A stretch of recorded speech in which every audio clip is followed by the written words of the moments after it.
Fala pessoal, tudo bem com vocês? Hoje eu criei um vídeo aqui para estar ensinando para vocês como configurar um computador para ele ser acessado remotamente, tá? Remotamente.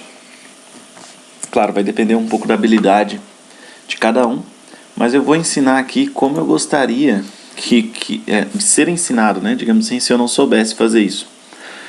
Para que isso é útil? Às vezes você está no trabalho, você quer acessar o seu computador de casa e você fazendo tudo isso vai ficar pronto para ser acessado. Não é uma tarefa tão simples essa método que eu vou passar, mas seguindo os conceitos, entendendo direitinho, não tem errado. Tá? Não vai dar errado de jeito nenhum. Tem que entender certinho ali. Então vamos lá. Entendendo um pouco os IPs externo e interno. Primeira coisa que você tem que entender, quando você está fora de uma rede, você quer acessar ela, você tem um endereço de IP externo e outro endereço de IP interno. O endereço de IP externo, ele é o endereço de IP que o seu modem da internet obtém. O seu modem da internet, ele obtém o endereço de IP. Mesmo que você não saiba, o seu modem obtém o endereço de IP. No meu caso aqui, por exemplo, o endereço de IP que está no meu modem seria esse aqui, 201.131.140.75. Então, o que acontece? Se alguém de outro lugar tentar acessar esse IP aqui, não vai dar em nada porque não tem nada configurado, mas fazendo tudo que a gente vai fazer aqui, iria, caso eu quisesse, funcionar o acesso remoto. Por que eu estou mostrando isso? Porque esse aqui é o endereço de IP que o modem obtém direto da operadora, direto da Unifique, e é o endereço que eu usaria para acesso externo, caso eu não quisesse usar um DDNS, mas é só para entender que esse aqui é um IP que vem da operadora, que a gente não controla, não tem como a gente dizer qual que a gente quer. Em alguns casos, algumas operadoras oferecem um IP fixo, que não troca nunca isso aqui, e é uma opção também. Geralmente eles cobram um valor a mais por isso, tá? Então, esse aqui é o IP da rua da internet, é a operadora que mantém. Então, o que acontece? A partir daí, isso aqui vai entrar dentro do seu modem, e o seu modem, ele vai lá na sua rede, tá? O seu modem lá na sua rede, ele vai simplesmente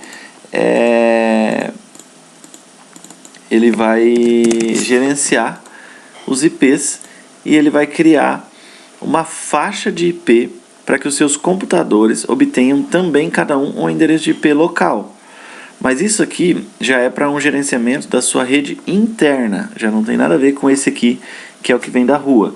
Como que a gente faz para descobrir qual que é o endereço IP interno que o nosso modem está dando para cada computador?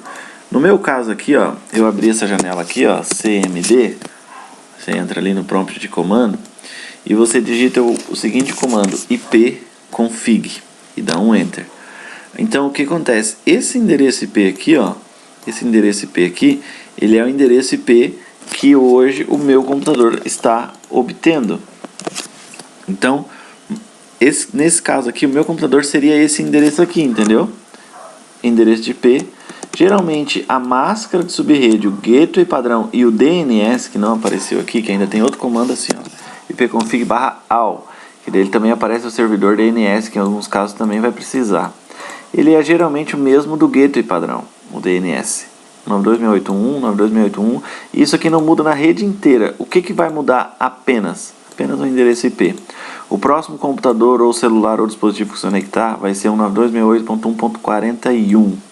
42. Então, a única coisa que vai mudar aqui na rede interna é que cada dispositivo que conectar vai obter essa mesma numeração, apenas vai trocar o endereço de IP. Isso se trata de rede interna. Então, qual que é o conceito e o que precisa para acessar? Quando você está de fora da rede, você precisa acessar via o IP que a operadora está dando.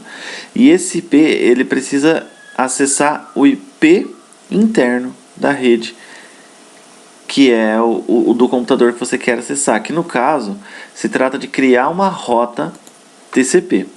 Por quê? Porque toda vez que você acessar o IP externo, esse IP precisa, essa porta, esse IP não vai apenas ser um IP, ele vai ser um IP e uma porta que ele vai estar apontado para um computador local ou uma aplicação local, câmeras ou qualquer outra coisa assim. Então o que você vai fazer? Você vai precisar ir lá dentro do seu modem e criar uma rota TCP. Como é que faz isso? Por exemplo, eu peguei um exemplo aqui do modem da Vivo. Geralmente você vai ter que digitar o gateway padrão para acessar ele. Se eu fosse acessar o meu modem aqui, ó, seria isso aqui, 192.168.1.1. Só que a operadora ali está dizendo que lá o nome de usuário é user e ele dá erro. Tem que ligar para a operadora para pegar, porque esse ali eles que botam o nome de usuário e senha. Mas enfim, no seu caso vai ter debaixo do roteador qual que é o nome de usuário e senha. Aí você acessa e vai ter uma tela parecida com essa aqui, ó.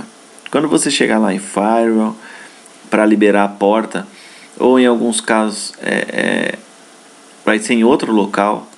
Cada modem é um local. Por exemplo, tem alguns modems aqui, ó, que ele é diferente, a tela de porta. Independente de qual seja o procedimento, é sempre o mesmo, tá? É sempre o mesmo, ó.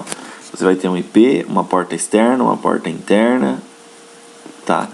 Basta você entender o conceito de conexão que você consegue fazer em qualquer modem. Então o que acontece? Eu estou em casa, quero acessar meu computador de trabalho, eu vou ter que acessar o IP lá, 2 pontos a porta, ele vai cair na máquina que já está configurada, e aí eu vou conseguir acessar meu computador de casa. Então, o que acontece? Como que a gente cria uma rota TCP? Depois que você acessa o modem, aqui nesse IP, como eu fiz aqui no caso, coloca o nome de usuário bonitinho e cai dentro da página do modem, dá Enter, ele vai cair numa tela parecida com essa, dependendo do seu modem, onde você vai poder pôr um nome de uma regra, você vai querer dizer qual que é o protocolo, que geralmente é o TCP.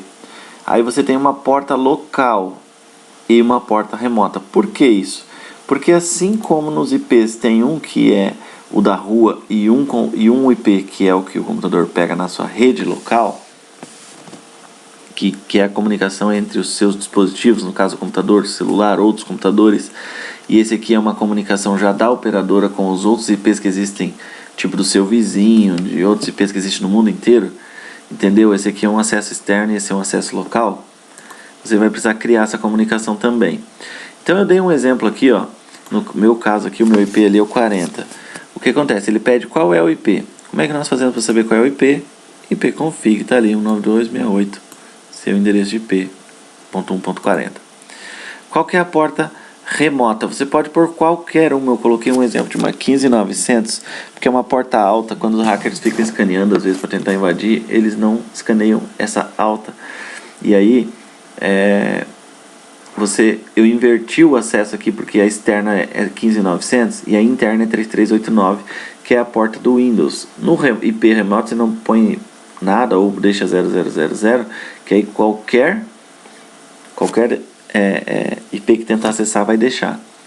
Então basicamente é isso, para criar uma regra no firewall, onde a porta externa é você que escolhe, a interna é 3389, para o acesso remoto do computador, e o endereço de IP do computador que você quer acessar. Basicamente é isso.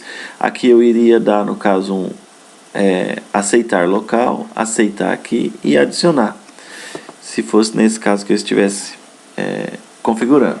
Uma vez que a gente configurou ali essa rota, você precisa ver algumas coisas no seu computador, se está configurado. Por exemplo, eu digitei o Windows Pause Break e seria aqui em configuração avançado remoto.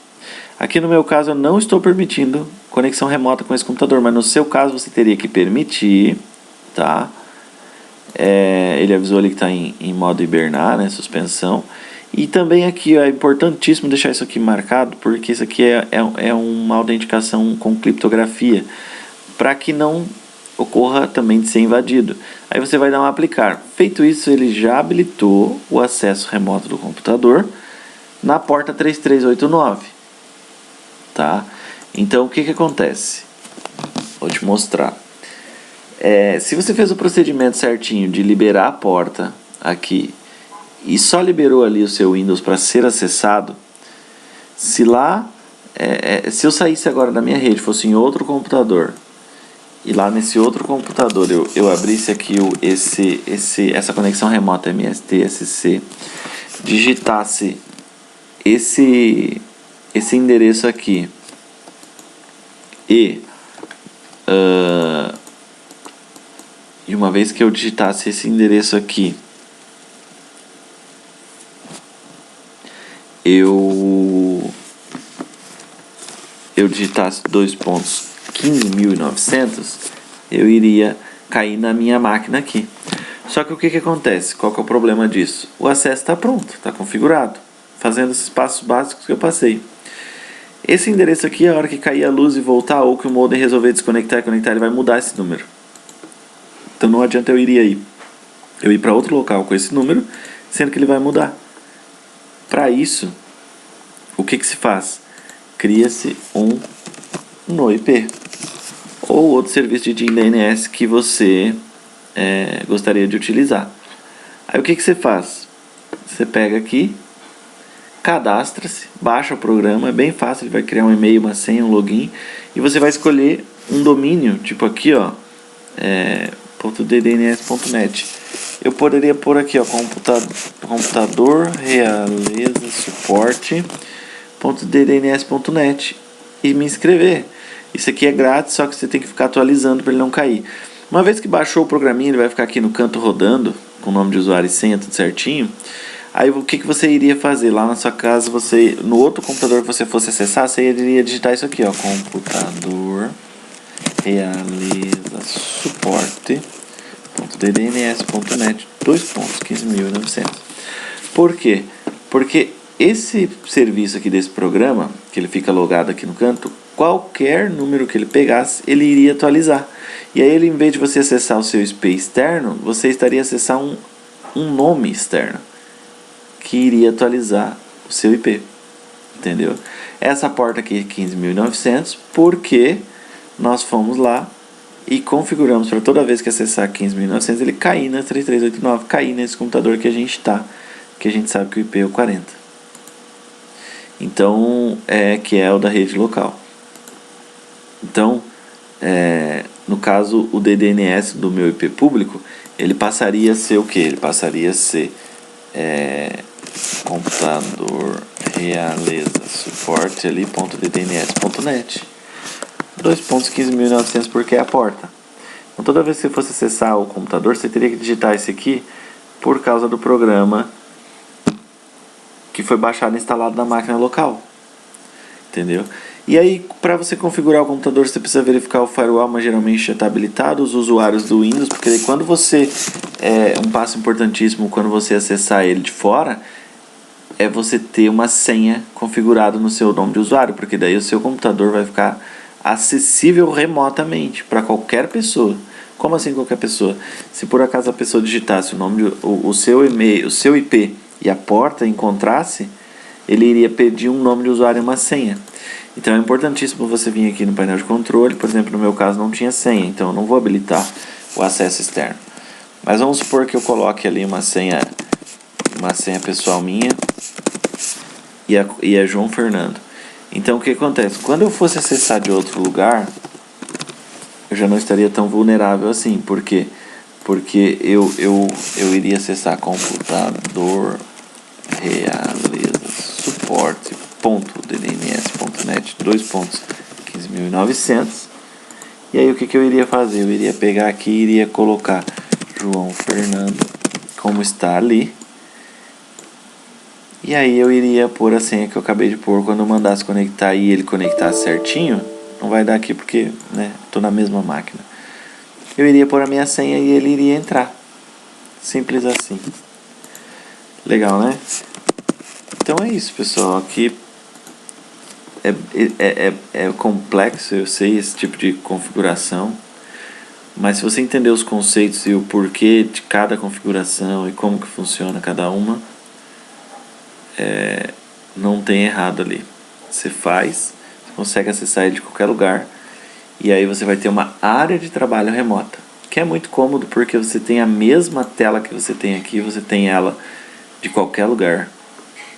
É bem legal mesmo e funcional. O pessoal aí que trabalha home office ou se você precisa acessar seu computador por algum motivo.